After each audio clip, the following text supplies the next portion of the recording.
5 faktor penyebab stunting pada anak.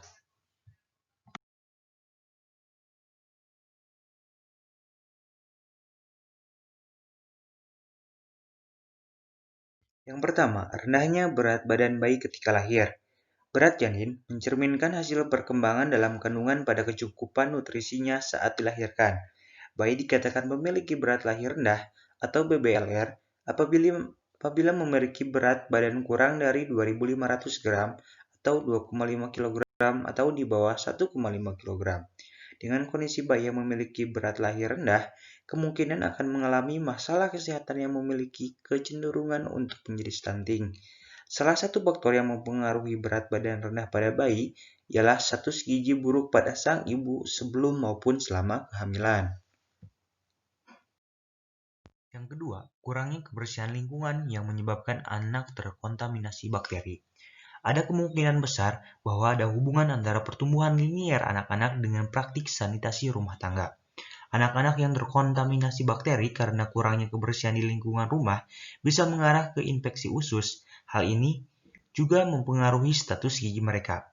Bahkan, anak yang sering mengalami penyakit berulang seperti diare dan infeksi cacing usus akibat paparan lingkungan kotor juga dapat dikaitkan dengan stunting. Pasalnya, kondisi ini berpengaruh besar pada penurunan kemampuan sistem pencernaan dan kekebalan sebagai penangkal organisme penyebab penyakit. Akibatnya, nutrisi sang anak tidak diserap dengan sempurna. Ketiga, janin kekurangan asupan makanan bernutrisi di masa kehamilan. Sebenarnya, sejak bayi di dalam kandungan, ia harus tercukupi kebutuhan gizinya sampai dilahirkan dan tumbuh besar. Jika ibu hamil kurang mengkonsumsi makanan bernutrisi seperti asam folat, protein, kalsium, zat besi, dan omega 3, maka bisa melahirkan anak dengan kondisi kurang gizi. Keempat, melewatkan imunisasi bisa mengalami infeksi berulang pada anak. Stunting sendiri bisa diartikan sebagai pertumbuhan yang terhambat akibat gizi buruk maupun terjadi infeksi berulang. Sedangkan manfaat imunisasi adalah untuk menstimulasi sistem imun dan membentuk antibodi yang dapat mengurangi anak dari resiko infeksi.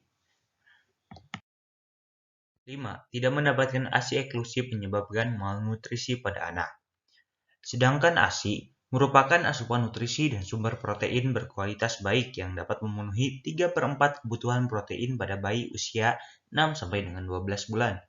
Agar anak tidak mengalami stunting, ibu bisa mencegahnya sejak awal kehamilan. Memperbaiki pola makan dan mencukupi kebutuhan gizi selama kehamilan adalah langkah yang tepat. Nah, selanjutnya pengukuran stunting. Pada stunting sendiri, pemerintah mewajibkan setiap kalangan untuk dapat melakukan pengukuran stunting. Lalu, apakah kamu sudah mengerti pengukuran apa saja yang ada untuk mendeteksi stunting? Nah, salah satunya ada pada buku Kesehatan Ibu dan Anak. Yang pertama, pengukuran tinggi badan atau panjang badan. Kedua, pengukuran berat badan.